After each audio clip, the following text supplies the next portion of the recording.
இன்றைக்கி நம்ம பார்க்க போகிறது ஒரு சூப்பரான சன்னா மசாலா. சப்பாத்திக்கு அவ்வளோ அட்டகாசமான சைட் டிஷ்ஷாக இருக்க போகுது இது. அது போக ரொம்பவே சிம்பிளாக எந்த ஒரு எக்ஸ்ட்ராவாக மசாலா எதுவுமே ஆட் பண்ணாமல் சிம்பிளாக செஞ்சு காமிச்சிருக்கேன் ஃப்ரெண்ட்ஸ். இந்த வீடியோவை ஃபுல்லாக பாருங்கள், உங்கள் எல்லாத்துக்குமே ரொம்ப யூஸ்ஃபுல்லாக இருக்கும். ஹாய் ஃப்ரெண்ட்ஸ், நான் உங்கள் ஜுபைதா ஜாக்ஸ் கிச்சன்ல இருந்து. இது உங்களுக்கான சேனல் நமது மொழியில். ஃபஸ்ட்டு வந்து வெள்ளை சுண்டலை நைட்டே வந்து ஊற வச்சுருக்கேன். ஒரு 100 கிராம் வெள்ளை சுண்டல் எடுத்து நைட்டே ஊற வச்சு எடுத்து வச்சுருக்கேன். இப்போ அந்த ஊற வச்ச வெள்ளை சுண்டலை நம்ம ஃபஸ்ட்டு குக்கரில் போட்டுடலாம். குக்கரில் போட்டுட்டு அதுக்கப்புறம் இதில் வந்து ஒரு அந்த சுண்டல் வந்து முங்குற அளவுக்கு தண்ணி ஊற்றிக்கலாம். நல்லா அது உள்ள டிப்பாகிற வரைக்கும் தண்ணி ஊற்றுனதுக்கப்புறம் இதை விசில் போட்டு ஒரு 6லேருந்து 7 விசில் விட்டு எடுத்துக்கலாம். விசில் விட்டு எடுத்துட்டோம் அப்படின்னா நல்லா வெள்ளை சுண்டல் வந்து நல்லா வந்து உங்களுக்கு சாஃப்டாக வெந்துடணும். இப்போ எவ்வளோ தூரத்துக்கு சாஃப்டாக நல்லா இது வந்து வேகணும் அப்படின்னு பார்த்தீங்கன்னா, இப்படி கையில் லைட்டாக மசிச்சிங்க அப்படின்னா அப்படியே லைட்டாக அந்த மாதிரி மாவாக போயிடணும். ரொம்பவும் வெந்திருக்கக்கூடாது. இதுதான் கரெக்டான கன்சிஸ்டன்சி. இந்த மாதிரி பார்த்துக்கோங்க. அடுத்து வந்து நம்மளுக்கு தேவையானது ஒரு வெங்காயம், 2 பூண்டு, 5 தக்காளி. இப்போ இது என்ன பண்ணியிருக்கேன் அப்படின்னா, வெங்காயத்தை தனியாக பேஸ்ட்டாக அடித்து வச்சுருக்கேன். பூண்டையும் தக்காளியும் சேர்த்து 2யும் பேஸ்ட்டாக அடித்து வச்சுருக்கேன். ஸோ வெங்காயம் தனியாக, பூண்டு தக்காளி தனியாக, 2யுமே பேஸ்ட்டாக அடித்து வச்சுக்கிட்டேன். இது அப்படியே ரெஸ்டாரண்ட் ஸ்டைல் மாதிரியே இருக்கும். ஸோ கண்டிப்பாக ட்ரை பண்ணி பாருங்கள். இதில் 1/2 ஸ்பூன் அளவுக்கு இப்போ மஞ்சள் தூள் எடுத்திருக்கேன். அடுத்து 1 ஸ்பூன் அளவுக்கு மிளகாய் தூள், 2 ஸ்பூன் அளவுக்கு சீரகத்தூள். இப்போது இதில் வந்து நீங்கள் காரத்துக்கு தகுந்த மாதிரி கூட நீங்கள் வந்து இதில் மிளகாத்தூள் எடுத்துக்கலாம். இப்போ அடுத்து ஒரு பேன் வச்சுருக்கேன். இந்த பேனில் வந்து 1 டேபிள் ஸ்பூன் அளவுக்கு எண்ணெய் விட்டுட்டு ஒரு 2 இன்ச் அளவுக்கு பட்டை, 3 ஏலக்காய், இந்த கரம் மசாலா கண்டிப்பாக சேர்த்துக்கோங்க, ரொம்ப நல்லாயிருக்கும்.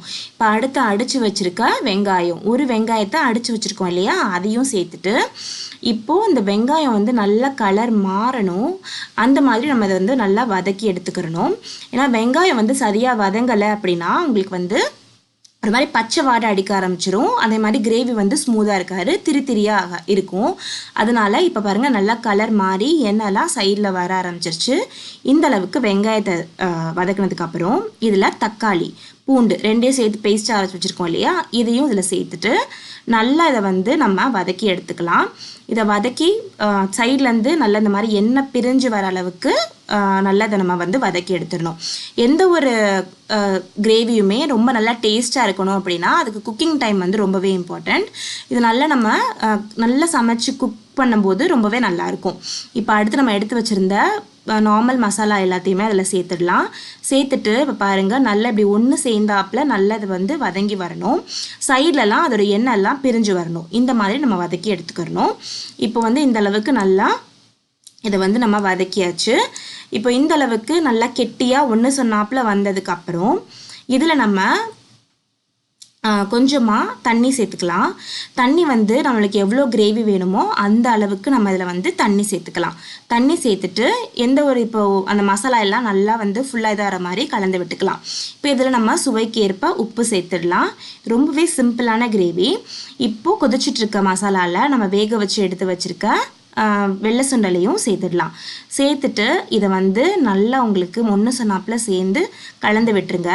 நான் இதே வெள்ளை சுண்டலை வச்சு அமிர்தரி சோளா அப்படின்னு சொல்லி ஒன்று பண்ணுவேன். அதுவுமே ரொம்ப நல்லாயிருக்கும். ஸோ அந்த ரெசிபி வேணும்னா மறக்காமல் கமெண்ட் செக்ஷனில் சொல்லுங்கள், நான் சீக்கிரமாகவே அப்லோட் பண்ணுறேன். அதுவுமே ரொம்ப சூப்பராக இருக்கும். பூரி அதுக்கப்புறம் சப்பாத்திக்கெலாம் ரொம்ப சூப்பராக இருக்கும். அடுத்து இதில் வந்து நல்லா கொதிச்சுட்டு இருக்கும்போது இதில் கசூரி மேத்தி வந்து சேர்த்துடலாம்.